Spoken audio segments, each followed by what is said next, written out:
Competition, it's something that drives us all. I'm sure each of us have different goals and things they want to achieve, but everyone I know is chasing something. Man, I know all my buddies that hunt, they're all wanting to take the biggest deer they can every single year, and that's just the way it is. You know, you've got your heart set on this deer and you've been watching them, you got pictures, trail cam photos, you've been passing them for years, and then all of a sudden your buddy sends a picture of that same deer at his stand. Man, that's a tough pill to swallow.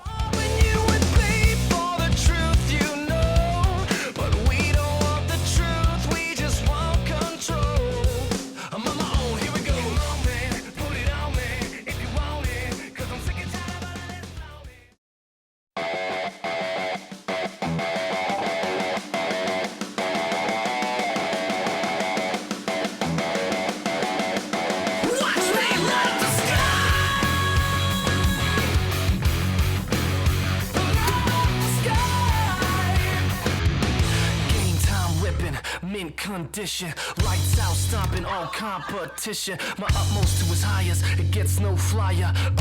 We set the mainframe on fire. Boom, cold red for the lead from the pedal. I push to the metal, the dust never settles. F5 level, kick up the bass and the treble. Cause faith, that's a rebel. I can show you the devil. I blaze a trail like the rays from tail light sound, shaking the ground like earthquakes and hail might.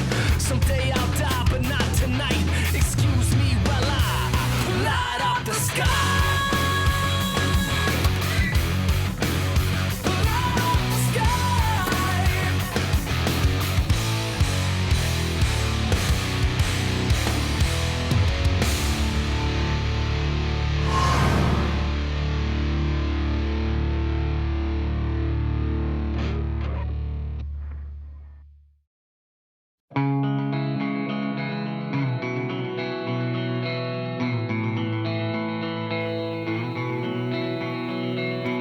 Well, you've seen John Reed on the episodes before. You know, you've heard me talk about him. He's one of my very best friends. He's one of those guys I can confide in about anything and get advice from. I think the world of the guy. He's also a really good hunter. He's on the same page with Chad and I when it comes to wildlife management. You know, when we started hunting with him, it's been about 15 years ago now, but you know, he had the same interest in mine as far as being patient and waiting for the right buck and for the buck to be mature before you take him. Well, so when John Reed first got on our lease, the only opening we had was at the back of our property, and it was kind of close to the highway. There wasn't really a lot of good deer back there, but you know, that's how it goes. I mean, you got to work your way up the ladder. So we put him back there. First 2 years, I think the oldest deer he saw was 4.5, and after the first year he waited, that deer that was 4.5 disappeared. He's probably got shot by their hunters, a lot of hunting pressure over there. Decided, you know, I felt bad for the guy, and I thought, you know what, I'm gonna put him in a spot that I think is gonna produce for him, and it was extremely close to me, so I don't know what I was thinking. John's excited about seeing these great bucks for the first time on the lease, and Chad's telling me, oh man, all those pictures of deer that John just showed me are bucks that I've seen for 2 or 3 years that I've been passing, that I'm hoping that I'm able to get, Scott, and that you're able to film me on. And so I said, oh boy, here we go. Through us trying to help John out, it also kind of makes it tough too for everybody to get along and still have a lot of fun together when you're going after the same deer. All my life I've been a statue until you're a fire and fire.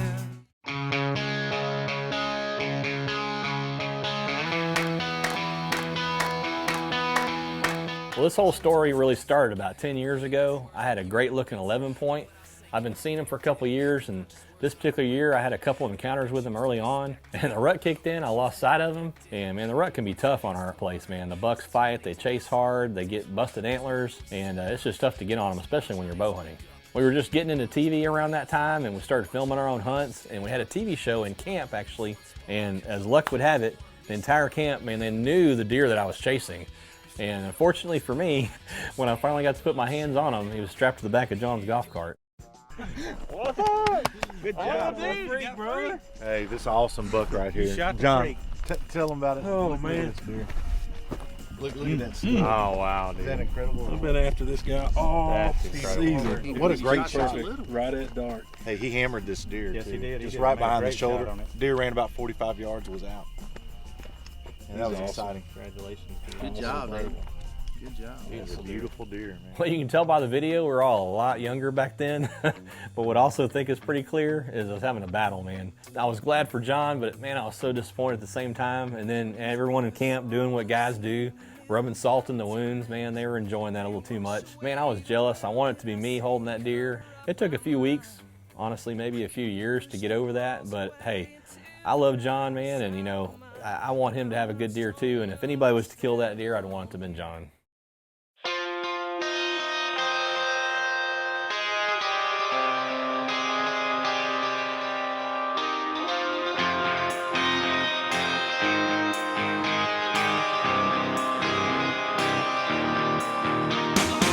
So a few years passed by, man, we kept working hard on our lease, educating ourselves on how to grow bigger whitetails, how to manage our herd better, provide better food sources, and do all the things that we need to do to produce these bigger bucks. And a lot of hard work went in. And not only that, it was followed up by a couple of years of consecutive great rainfall in the spring and summer. Man, it just shot our bucks into high gear like you wouldn't believe. Here's John Reed. He's got a great spot now. He's seeing more and more bucks. Actually, there's a buck that he starts seeing called Pinchy. Now, he calls this buck Pinchy because they have two little crab claws on the end. Started seeing the deer when it was 3 years old. Then was seeing it as a 4.5-year-old, and this deer looks to be a stud. Chad and I start seeing the same buck at Chad's Main. Next year makes it to 5.5 years old. We're getting pictures at Chad's Main of them, but here's the problem. So is John Reed. That's a little bit of a predicament. I mean, you have a monster buck, literally the epitome of what we're trying to grow out there, especially a typical 10, 160 to 170 class deer. It's tough when you have two of your best friends on the lease seeing the same buck.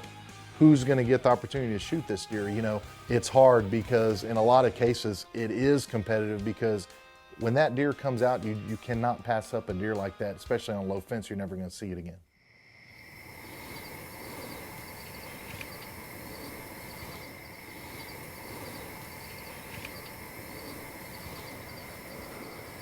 Oh my God, what is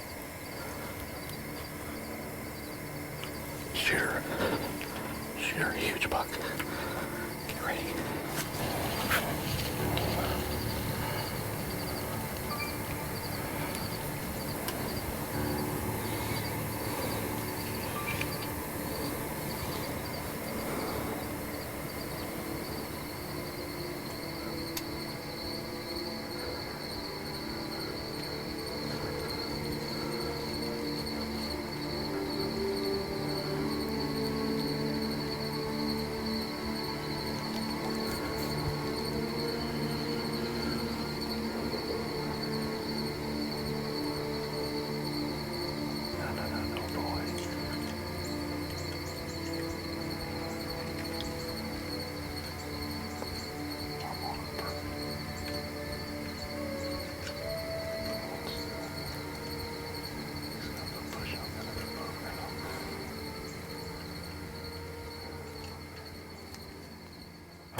It's Pinchy. I mean, no doubt that's the deer that John's been seeing. Guy, he's a good looking deer, man. I'm clipped on, I'm nervous, I'm waiting for a shot, and the whole time I'm waiting for this deer to get broadside. I mean, because I'm not taking any chances on this deer. And I keep thinking about John and how he's seen this deer all these years and how much he loves this deer. And man, it's got me jacked up, I'm not gonna lie. You know, with all the chaos in my mind going on, I kind of let him walk out of my sight, and as soon as he got, you know, far enough away, I mean, Scott's like, Chad, what's going on? Why did you not shoot that deer? And man, I didn't know what to say. Wish it would just go away, and then I see red, I see red.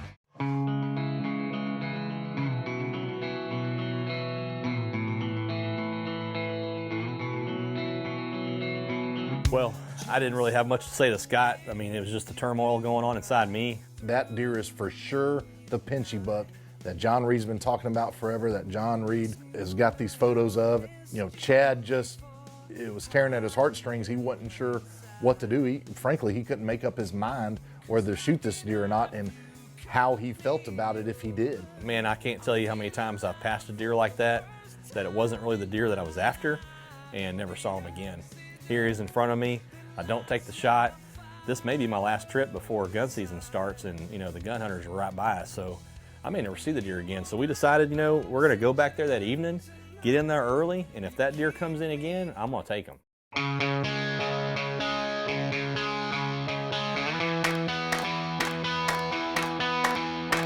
So Scott and I go back to my blind. We get in there, I mean, 2 hours before we normally would. I mean, we weren't gonna take any chances. And I set up, I think, 2 ozonics. I had one on top of the blind. I put one inside.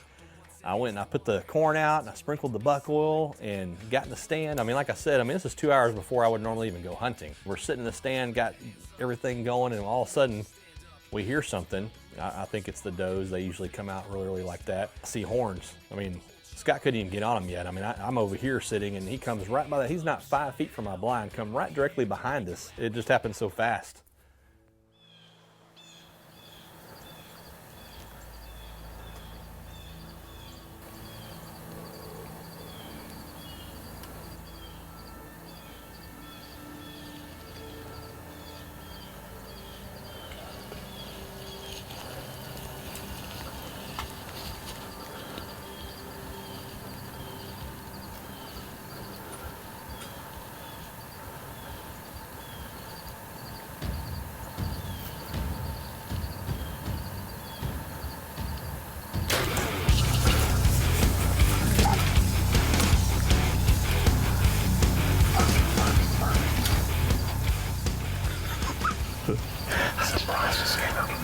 I just got it towed. Oh man, I was shaking so bad. Well, I was aiming for the heart. I don't know where it is. I was shaking so bad, but I know he's down. I hear him crashing. Did that just happen? Oh my God. That's... Holy cow. There's a lot of blood on the cactus right here. Hey, there's my arrow right there. God, that thing's covered in blood. Oh my goodness. Wow. Look at that.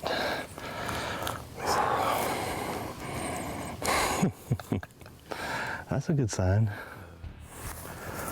Hey, Scott, there he is right there. Man, what a beast. Oh my goodness. Look at this deer. Oh man. What a gorgeous animal. Look at that. What a beautiful, wide, tall, dark chocolate horn.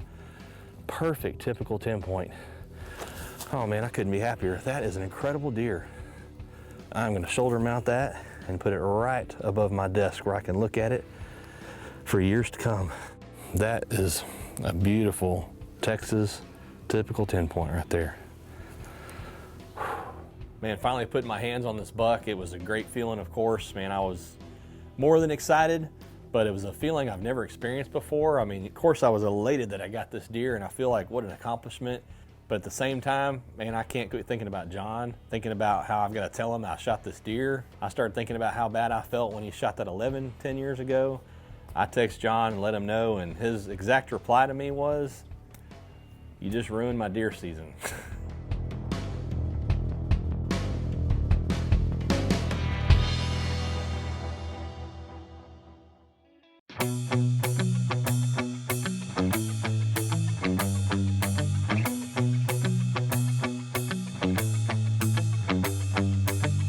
My dilemma now is, how do I make this up to John that I shot Pinchy? Man, I'm still feeling really, really bad. Like I said, it's one of my very best friends. Apparently the 11-point that he shot 10 years ago, which, you know, I hadn't brought it up to this point. It's probably the first time he's gonna hear about it is when he sees the show, but I'm thinking we're even, right? Man, he's not seeing it that way. I told John, I gave him an olive branch. I said, hey, I've got the best deer on my whole place that I'm seeing. An 11-pointer. He's gorgeous. He's 6.5 years old. He was 5 the year before. He was a 10. Now he's got a kicker. He's got character. He's a beautiful deer. John's already mentioned how much he likes the deer, so I'm thinking, hey, this is gonna tide John over. Later that day, we're sitting in the stand, and John texts me some pictures of a deer. He's like, Chad, he goes, how old is this deer? Can I get a green light on this deer? And I'm looking at the deer, and I'm like, man, he doesn't look old. I'm not sure. This deer had a weird body, and I wasn't sure how old he was. Then I start thinking, you know, if I told John no, you can't shoot this deer, what kind of friend am I? So finally, I'm like, you know what? Take him.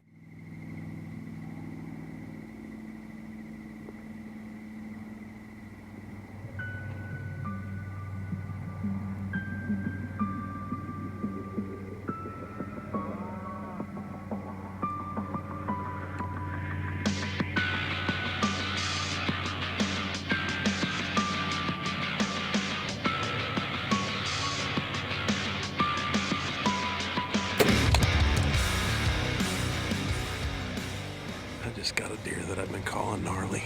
I call him gnarly because all around the base of his horns and what brow tines he has are just all gnarly and knotted up. He's a really cool looking deer. You know, he texts me, he goes, hey man, I made a good shot, you know, you want to come over and film the recovery? Because he's filming himself. So I'm like, hey, that sounds great. I'm going to go over there and check this deer out. Got his jaw open. The deer has literally no teeth.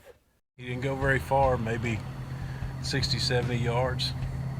Pretty sure it's a heart shot by the looks of it. We walked right to him, didn't even have to follow blood. Really, really interesting looking buck. All the gnarliness down here. Little points wanting to come out. Just everything is knotted up all the way up to his G2, G3 splits. Really proud of this one. I like a good deer with character.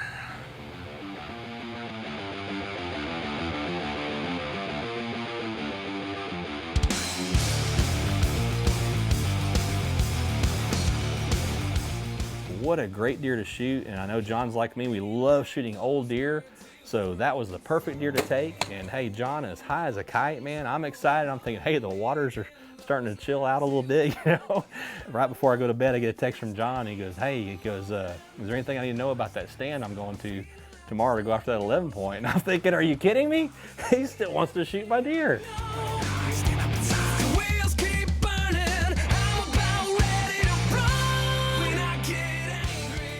You know, one of my favorite times of the deer season is the search phase. Some people really love like full-blown rut, but for me, man, it's the search phase. You know that unmistakable look of a buck when he's on his feet, he's receptive to calls, his nose is down, he's on a mission, and he's just, I think, the most vulnerable that he's gonna be all year long. It's just an incredibly exciting time to be in the deer woods. But you know what the Bible says? Did you know that the Bible says that God is in constant search phase for us? In Luke chapter 19, the Bible says it like this, that the Son of Man came to seek and to save that which is lost. God is always seeking for us. Christ is always searching for us. No matter what we've done, no matter who we are, no matter how bad we've messed up, no matter how many things we've done that we think disqualifies us, God is on constant lookout and searching for us so that He might have a meaningful and purposeful relationship with us in our lives. I'm so thankful for that, and maybe you've never heard about that aspect of God, but He loves you, He cares for you, and He wants to have a personal relationship with you. In fact, He's on constant search phase for you. If you'd like to know more about a personal relationship with God through His Son, Jesus Christ, just go to elusivewildlife.com and click on the Moment of Truth tab.